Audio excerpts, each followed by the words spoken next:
बड़ी गर्मजोशी से आपका स्वागत है हमारे अबंडेंट लाइफ टेलीविजन प्रोग्राम में। मेरे संदेश का शीर्षक है नया जीवन यीशु मसीह के पुनरुत्थान के द्वारा।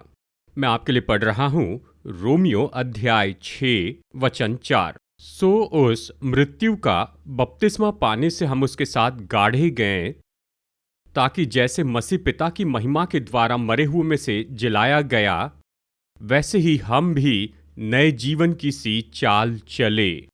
प्रेरित पौलुस हमारे उद्धार के बारे में बहुत ही महान विवरण यहाँ दे रहा है। वो इसकी तुलना कर रहा है यीशु मसीह के क्रूसीकरण और उसके पुनरुत्थान के साथ में। दोस्तों, जिस पल हम उद्धार पाते हैं, पश्चाताप के द्वारा क्षमा पाते हैं और शुद्धिकरण यीशु मसीह को अपने उद्धारकर्ता और प्रभु के रूप में स्वीकार करने से और बपतिस्मा लेने से महान काम होता है। और वो महान काम तो ये है कि हम यीशु के साथ क्रूस पे चढ़ाए जाते हैं और हम जी उठते हैं यीशु मसीह के पुनरुत्थान के द्वारा नए जीवन के लिए। और जो बपतिस्मा है वो भी इसी बात को दर्शाता है। पुराने जीवन के लिए मरना और नए जीवन के लिए जी उठना। कितनी अद्भुत सच्चाई है। यीशु मसीह के पुनरुत्थान के द्वारा हम पुराने जीवन के लिए मर गए हैं और जी उठे हैं इस महान और अद्भुत नए जीवन के लिए। दोस्तों, हमारे उद्धार पाने के पहले हम सब में वो पुराना जीवन था। वो पुराना जीवन जिसमें हर तरह की परेशानी थी, मुश्किलें थी और बंधन थे, और यहाँ तक कि अनंत काल के लिए नरक में मरना था। पाप के कारण ये पुराना जीवन है। लेकिन यीशु ने अपने अनुग्रह, दया और प्रेम के द्वारा हमें उद्धार दिया है। तो फिर ये उद्धार क्या है? यीशु के क्रूसीकरण में हम पुराने जीवन के लिए मर गए हैं और यीशु के पुनरुत्थान के द्वारा हम नए जीवन के लिए जी उठे हैं। दोस्तों, ये तो बहुत ही महत्वपूर्ण है, बहुत ही जरूरी है। हम सबको समझना होगा कि इसका क्या अर्थ है कि पुराने जीवन के लिए मर जाएं और इस नए जीवन के लिए जी उठे। देखिए, मसीह जीवन में पुराने जीवन के लिए मर जाना ये एक दिन में नहीं होता है। हमारे पूरे मसीह जीवन में हमें पुराने जीवन के लिए मरते रहना पड़ता है। पौलुस इसे कहता है पुराना मनुष्यत्व, पुराना स्वभाव। यीशु के क्रूस की सामर्थ के द्वारा हमारे पूरे मसीह जीवन में हमें क्रूस पर चढ़ाना है पुराने मनुष्यत्व को, पुराने जीवन को, और यीशु के पुनरुत्थान के द्वारा हमें इस नए और अद्भुत जीवन के लिए जी उठना है। पुराने मनुष्यत्व के लिए मरना यह हमारे पूरे मसीह जीवन में होता है। नए जीवन के लिए जी उठना यह हमारे पूरे मसीह जीवन में होता है। मुद्दा तो ये है, जितना ज़्यादा पुराने जीवन के लिए मरते जाएंगे उतना अच्छा जीवन इस पृथ्वी पर हम जिएंगे। जितना ज़्यादा हमारा नया जीवन खोला जाता है यीशु के पुनरुत्थान के द्वारा, तो हम सबसे अच्छा जीवन पाएंगे पृथ्वी पर और साथ ही अनंत जीवन पाएंगे। तो चलिए मैं आपको ले चलता हूँ इस गहरे अध्ययन में कि ये नया जीवन क्या है। मैं आपको बताना चाहता हूँ 3 दृष्टिकोण इस नए जीवन के बारे में जो यीशु अपने पुनरुत्थान के द्वारा हमें देते हैं।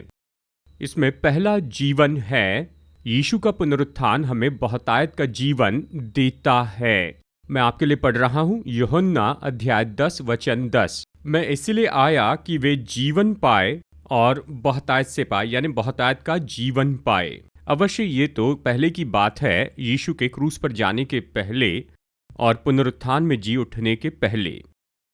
यहीं पर ये बहुतायत का जीवन जो यीशु मसीह हम सबको देते हैं, ये शुरू होता है जब हम यीशु मसीह की सेवकाई को देखते हैं। 33.5 साल तक यीशु ने बहुतायत के जीवन को शारीरिक रूप में खोला उन सभी के लिए जो उसके पास आए थे। यीशु ने उन्हें चंगा किया था, यीशु ने उनकी ज़रूरतें पूरी की थी, बहुतायत का जीवन। और यीशु ने उन्हें बहुतायत का जीवन दिया भावनात्मक रूप में। जहाँ पर वहाँ डर था, उसने उसे बदलकर साहस दे दिया। चिंता, तनाव और दुख ये सब कुछ हटाया गया और उसकी जगह पर सकारात्मक भावना रखी गई। और यीशु की पूरी सेवकाई में उसने लोगों को बहुतायत का जीवन दिया, आत्मिक रूप में उन्हें बहुत ही अद्भुत उद्धार का अनुभव देने के द्वारा। और फिर क्या हुआ? पुनरुत्थान के बाद भी यीशु ने बिल्कुल वैसे ही किया। अपने महिमामय देह के द्वारा, पुनरुत्थान की देह से वो इस पृथ्वी पर 40 दिन तक रहे और फिर वो पुनरुत्थान के प्रगटीकरण देने लगे, बहुत से लोगों को दिखाई दिए। क्यों? क्योंकि यहाँ तक कि पुनरुत्थान के बाद भी यीशु उन्हें बहुतायत का जीवन देना चाहते थे। जानते हैं, यूहन्ना अध्याय 11 वचन 25 में परमेश्वर का वचन कहता है, पुनरुत्थान और जीवन मैं ही हूँ, जो कोई मुझ पर विश्वास करता है वो यदि मर भी जाए तो भी जिएगा। ये तो इस वचन का भाग है जो पृथ्वी के हमारे जीवन के लिए उपयोगी है। लाजर के जीवन को ही देखिए, बिल्कुल यही है। उसके बहुत से पुनरुत्थान के प्रगटीकरण के द्वारा यीशु ने बहुत से लोगों के जीवन में बहुतायत का जीवन खोल दिया। तो चलिए मैं आपको ऐसी कुछ घटनाएं बताता हूं। जानते हैं, यीशु के पुनरुत्थान के बाद जो चेले थे वो बहुत डर गए थे। वो ऊपरी कोठरी में थे, वो छिप रहे थे और यीशु उनके सामने प्रकट होकर कहते हैं, तुम्हें शांति मिले। कितनी अद्भुत आशीष है। अभी भी यीशु अपने पुनरुत्थान के प्रगटीकरण के द्वारा यही करते हैं। यदि ऐसा कोई है जो कि डर में है या चिंता में है, यीशु मसीह का पुनरुत्थान, यीशु मसीह का प्रगटीकरण, ये इस डर को बदल सकता है महान शांति में, मन की शांति में। फिर मरियम मगदलिनी को देखिए, वो तो यीशु को उस बाग में खोज रही थी और वो तो बस रोते जा रही थी और कहा, मेरे प्रभु कहाँ है? कोई मेरे प्रभु को लेकर चला गया। और फिर यीशु पीछे से आते हैं और कहते हैं, मरियम। मरियम पीछे मुड़ती है और देखती है जी उठे प्रभु को और कहती है, रब्बूनी। तो तुरंत ही उसका दुख आनंद में बदल जाता है। मैं इसी बहुतायत के जीवन के बारे में कह रहा हूं।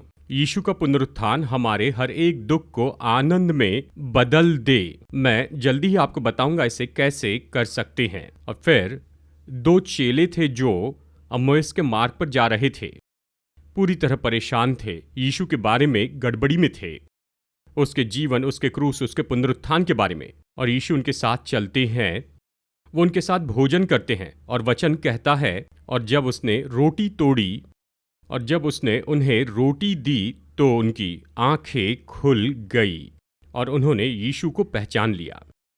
बहुत ही सुंदर है ना? और फिर पतरस को देखिए, यीशु उससे 3 सवाल पूछते हैं। पतरस, मुझसे प्रेम करते हो? पतरस उत्तर दे रहा था, वो शब्द था फिलॉस, प्रेम के लिए। लेकिन यीशु उससे पूछ रहे थे कि क्या उसने उससे अगापे प्रेम से प्रेम किया है। 2 बार पतरस ने उत्तर दिया फिलॉस, मतलब सामान्य प्रेम। यीशु ने जोर दिया और अंत में पतरस ने कहा, हाँ प्रभु, मैं आपसे प्रेम करूंगा, अगापे प्रेम से, आपके प्रेम के जैसे ही। कितने सुंदर रीति से यीशु के पुनरुत्थान ने बदल दिया। पतरस के उस सामान्य प्रेम को अगापे प्रेम में उसने बदल दिया। और फिर यीशु तो प्रकट हुए चेलों के सामने ऊपरी कोठरी में। थोमा वहां पर नहीं था। और फिर जब थोमा वापस आया तो उन्होंने कहा, सुनो, हमने प्रभु को देखा है। तब थोमा ने कहा, मैं विश्वास नहीं करूंगा जब तक कि उसे न देखूं, जब तक कि मैं अपनी उंगली को उसके जख्मों में न डाल दूं, मैं विश्वास नहीं करूंगा। बस थोमा के लिए यीशु फिर से प्रकट होते हैं और पुनरुत्थान का प्रगटीकरण देते हैं। और फिर तुरंत ही थोमा तो यीशु के चरणों पर गिरकर कहता है, मेरे प्रभु, मेरे परमेश्वर। कितने अद्भुत रीति से अविश्वास यहां पर तो यीशु के पुनरुत्थान पर महान विश्वास में बदल गया। प्यारे दोस्तों, मैं ऐसे बहुत सी बातें बता सकता हूं। खैर, परमेश्वर का वचन हमें बहुत ही अद्भुत सिद्धांत बताता है कि हम कैसे बहुतायत के जीवन का अनुभव कर सकते हैं यीशु के पुनरुत्थान के द्वारा। यूहन्ना 11:25 में यीशु ने कहा, जो मुझ पर विश्वास करता है यीशु के पुनरुत्थान की सामर्थ पर विश्वास कीजिए और उस विश्वास में प्रार्थना करने से, उस भरोसे में प्रार्थना करने से खोला जाएगा इस पृथ्वी पर हमारे लिए बहुतायत का जीवन। और साथ ही बाइबल में एक बहुत ही महान ऐसी सच्चाई है कि कैसे हम अनुभव कर सकते हैं बहुतायत के जीवन को हमारे प्रभु यीशु के पुनरुत्थान के द्वारा। मैं आपके लिए पढ़ रहा हूं यूहन्ना अध्याय 7 वचन 38। जो मुझ पर विश्वास करेगा, जैसे पवित्र शास्त्र में आया है, उसके हृदय में से जीवन के जल की नदियां बह निकलेगी। उसने ये वचन उस आत्मा के विषय में कहा जिसे उस पर विश्वास करने वाले पाने पर थे, क्योंकि आत्मा अब तक न उतरा था, क्योंकि यीशु अब तक अपनी महिमा को न पहुंचा था। अद्भुत वचन है। यीशु अपने चेलों से कह रहे हैं, तुमने मुझ पर विश्वास किया, मेरे उद्धार को प्राप्त किया, और ये उद्धार और पुनरुत्थान की सामर्थ ये तुम्हारे अंदर जीवन के जल की नदियां बहाएगी। जल तो जीवन है, बहुतायत का जीवन। कैसे? पवित्र आत्मा के द्वारा। उस समय यह नहीं दिया गया था क्योंकि यीशु फिर से नहीं जी उठे थे। यीशु तो महिमा नहीं पाए थे। बस एक बार ही यीशु के पुनरुत्थान के बाद यीशु ने अपने चेलों से कहा कि यरूशलेम में राह देखो और तुम ऊपर से सामर्थ पाओगे, पवित्र आत्मा की सामर्थ पाओगे। उन्होंने इसे पाया और उसी सामर्थ के द्वारा, प्यारे दोस्तों, जैसे वे आगे बढ़कर यीशु मसीह के लिए गवाह बने, ये तो पवित्र आत्मा ही था जिसने जीवन की नदियां बहाई उनके जीवन में और उनके परिवार में। और तब से लेकर अब तक बिल्कुल वैसी ही बात है कि हम में पवित्र आत्मा रहता है। पवित्र आत्मा अभी भी जीवन के जल की नदियां, बहुतायत का जीवन देता है। बस जरूरी है कि हर दिन हम पश्चाताप के साथ में उसको समर्पण करें और प्रार्थना करें, पवित्र आत्मा मुझे क्षमा कर, मुझे शुद्ध कर, पवित्र बना, और कृपया करके खोल दे जीवन के जल की उन नदियों को मुझ में, मेरे परिवार में, मेरे विवाह में, मेरी सेवकाई में, मेरे चर्च में। निश्चय ही पवित्र आत्मा वो बहुतायत का जीवन हम में उंडेलेंगे। तो चलिए आगे बढ़ते हैं। यीशु मसीह का पुनरुत्थान, जैसे पहले मैंने कहा, हमें बहुतायत का जीवन देता है। और दूसरी बात, यीशु का पुनरुत्थान हमें पृथ्वी पर आत्मिक जीवन देता है। रोमियो अध्याय 8 वचन 11। और यदि उसी का आत्मा जिसने यीशु को मरे हुए में से जिलाया तुम में बसा हुआ है, तो जिसने मसीह को मरे हुए में से जिलाया वो तुम्हारे मरणहार देह को भी अपने आत्मा के द्वारा जो तुम में बसा है जिलाएगा। रोमियो 8 का ये पूरा अध्याय ये मसीह जीवन में दो बातों के बारे में कहता है। एक तरफ तो शारीरिक जीवन और दूसरी तरफ आत्मिक जीवन। प्रेरित पौलुस यहां पर बहुत ही अद्भुत चर्चा करके कहता है, जब तक कि पवित्र आत्मा तुम में काम नहीं करेगा तब तक तुम शारीरिक जीवन जियोगे। यानी पवित्र आत्मा जिसने यीशु मसीह को मुर्दों में से जिलाया अद्भुत पुनरुत्थान के द्वारा, अगर पवित्र आत्मा तुम में काम करेगा तो वो तुम्हें भी, आपको उठाएगा बहुत ही सुंदर आत्मिक जीवन में।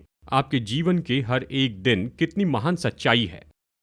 प्यारे दोस्तों, मसीह जीवन में हमारे पास है शारीरिक जीवन और आत्मिक जीवन। हमारे पास मरणहार देह है और आत्मिक देह भी है। मरणहार देह तो ये शारीरिक जीवन है, यह हम में अभी भी अस्तित्व में है क्योंकि हम में वही पुराना स्वभाव है। और ये हम में क्या खोलता है? हर तरह के पाप को, आज्ञा भंग करना, बलवा करना, संसार के पीछे चलना, शरीर के पाप के पीछे चलना।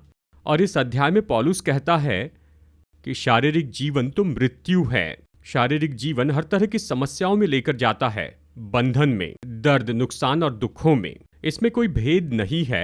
बस देखिए, लोग बहुत सी समस्याओं का सामना कर रहे हैं, पाप के कारण बहुत सी बातों के आदी हैं, गलत मार्ग पर जाते हैं, जिंदगी बर्बाद करते हैं, अपने विवाह को, अपने आत्मिक जीवन को।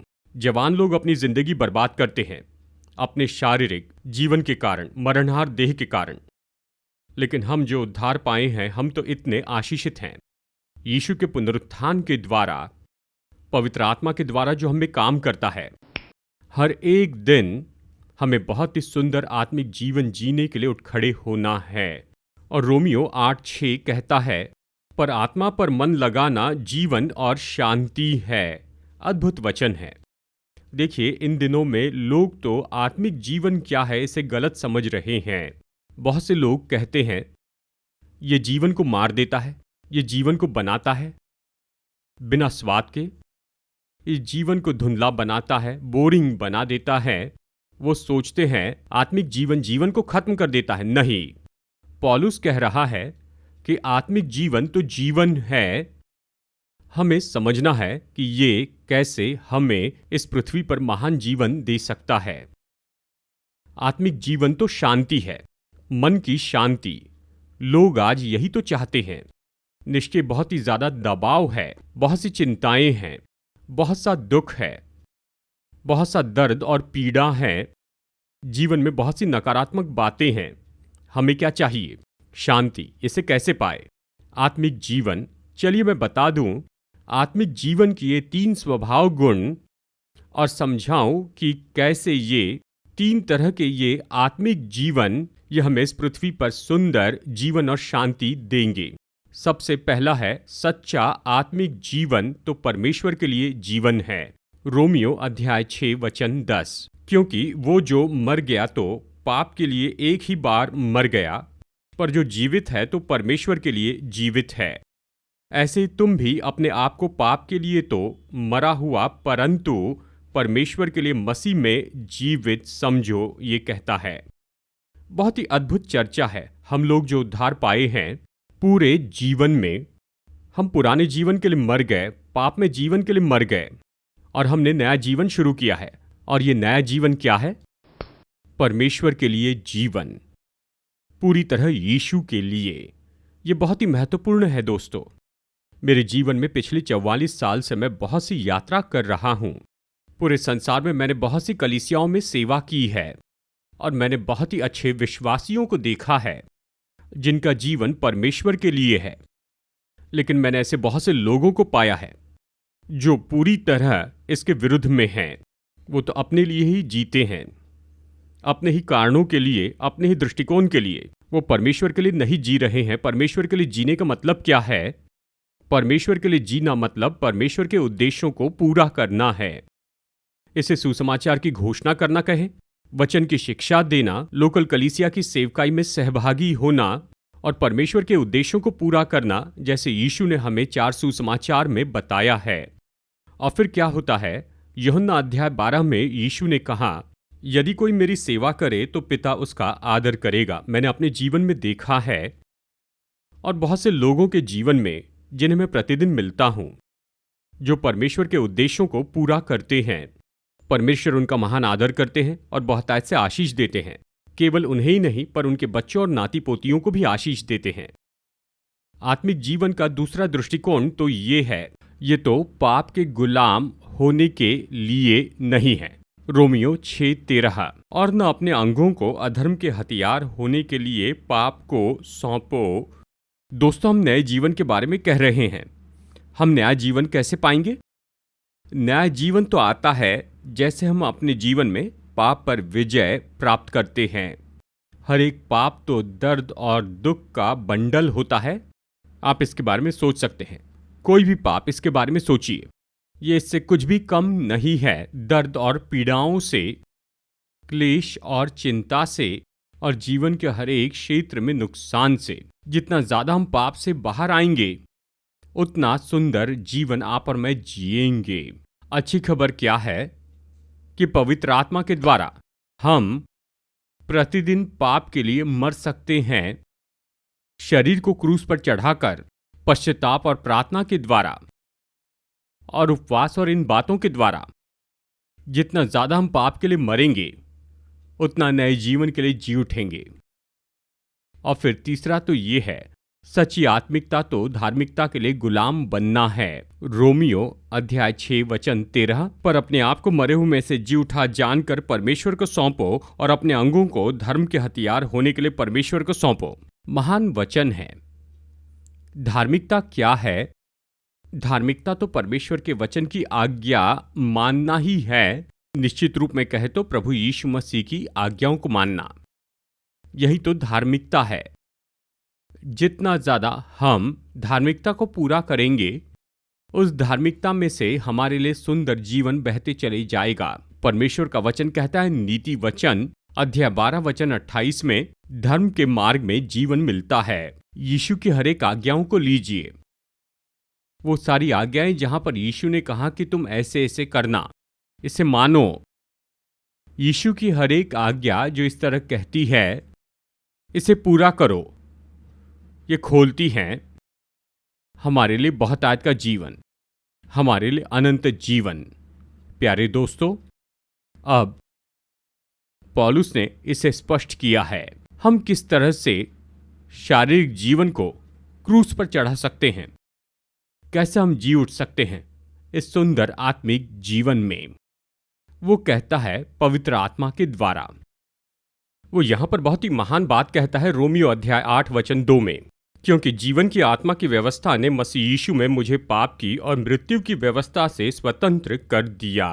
देखिए, पौलुस ने मसीह जीवन के लिए एक बहुत ही बड़ा रहस्य खोज निकाला कि कैसे विजयी मसीह जीवन जी सकते हैं, कैसे जय प्राप्त करे पुराने जीवन पर, शारीरिक मरणहार जीवन पर, और कैसे आत्मिक जीवन में बढ़ते चले जाएं।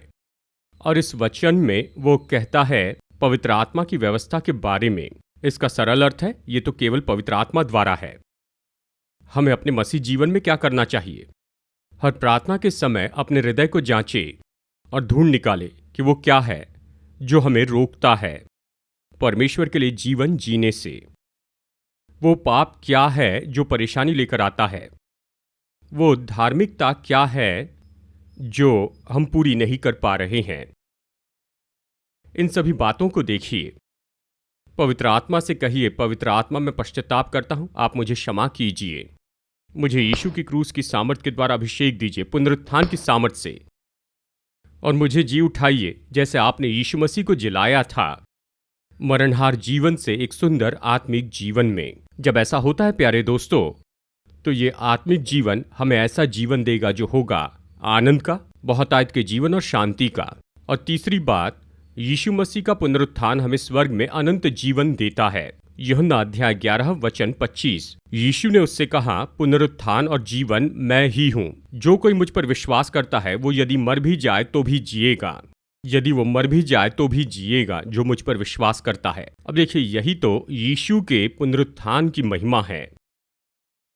देखिए, उस पुनरुत्थान के दिन, ईस्टर के दिन, हम बहुत से संदेश सुनते हैं जो कहते हैं यीशु ने मृत्यु पर जय पाई है, यीशु ने मृत्यु पर जय पाई, यीशु ने मृत्यु पर जय पाई। कौन सी मृत्यु पर? यीशु ने पुनरुत्थान के द्वारा जय पाई है। निश्चय ही ये तो शारीरिक मृत्यु नहीं, जो कि इस पृथ्वी पर मरना है। स्वयं यीशु क्रूस पर मर गए। हम सब जो यीशु पर विश्वास करते हैं, हम भी मर जाते हैं। तो यीशु ने शारीरिक मृत्यु पर विजय नहीं पाई है। तो फिर वो किस मृत्यु पर जय पाए हैं? बहुत ही सरल है। यीशु ने अनंत काल की मृत्यु पर जय पाई, जो कि नरक है। ये बहुत ही महान है। उसके पुनरुत्थान के द्वारा केवल एक मनुष्य सारी मानव जाति के लिए, यीशु ने सच में नरक के द्वार को बंद किया और स्वर्ग के द्वार को खोल दिया अपने पुनरुत्थान से, और उस महिमामय देह के साथ वो स्वर्ग में उठाया गया। और इसके द्वारा ऐतिहासिक रूप में साबित हुआ है कि यीशु का पुनरुत्थान देता है हम सबको जो उस पर विश्वास करते हैं एक दिन अनंत जीवन देता है। और फिर अचानक ही कलीसिया का रैप्चर हो जाएगा। हम सब लोग जो जीवित होंगे, और जब रैप्चर होगा तो वो जो पहले मसीह में मर चुके हैं, उनकी आत्माएं और उनके शरीर महान रूप में पुनरुत्थान के समय मिलेंगे, और वो पुनरुत्थित महिमा में देह होगी। और अगर उस समय हम जीवित होंगे तो तुरंत ही हम तो महिमा में देह में बदल जाएंगे, और उस महिमा में देह के साथ हमें उठाया जाएगा कि हम यीशु के साथ हो और आखिरकार एक दिन यीशु के साथ में स्वर्ग में हो। और ये किस तरह की पुनरुत्थान की देह होगी? पहला कुरिन्थियों अध्याय 15 वचन 42 से 44 तक। मुर्दों का जी उठना भी ऐसा ही है। शरीर नाशमान दशा में बोया जाता है और अविनाशी रूप में जी उठता है। वो अनादर के साथ बोया जाता है और तेज के साथ जी उठता है। निर्बलता के साथ बोया जाता है और सामर्थ के साथ जी उठता है। स्वाभाविक देह बोई जाती है और आत्मिक देह जी उठती है। इसलिए यहाँ पर बहुत ही महान ऐसे बदलाव होंगे। तुरंत ही हम तो पुनरुत्थान की देह में बदल जाएंगे। और ये पुनरुत्थान की देह क्या है? दोस्तों, 4 सुंदर बदलाव हैं। हमारी पुनरुत्थान की देह तो अविनाशी देह होगी। हमारी पुनरुत्थान की देह तो महिमामय देह होगी। हमारी पुनरुत्थान की देह तो सामर्थी देह होगी। हमारी पुनरुत्थान की देह तो आत्मिक देह होगी। और उसके साथ हम स्वर्ग में जाएंगे। तो हमें रैप्चर की तैयारी करनी होगी। और एक तैयारी परमेश्वर के वचन में दी गई है। रोमियो 13 में वचन 11 और 12। हम अंधकार के कामों को तज कर ज्योति के हथियार बांध ले। अंधकार के कामों को तज मतलब ये है हर पाप को छोड़ दे। ज्योति के हथियार मतलब भलाई पहन ले, धार्मिकता और सत्य पहन ले। इफिसियों अध्याय 5 वचन 8 के अनुसार। आइए ऐसा ही करें। किसी भी पल यीशु ऊपर आकाश में आएंगे और हम पूरी तरह से उस सुंदर पुनरुत्थान की देह में बदल जाएंगे, इन 4 महान बदलाव के साथ। और इसी देह में हम यीशु और अपने प्रियजनों के साथ रहेंगे सदा सदा के लिए स्वर्ग के अनंत काल में।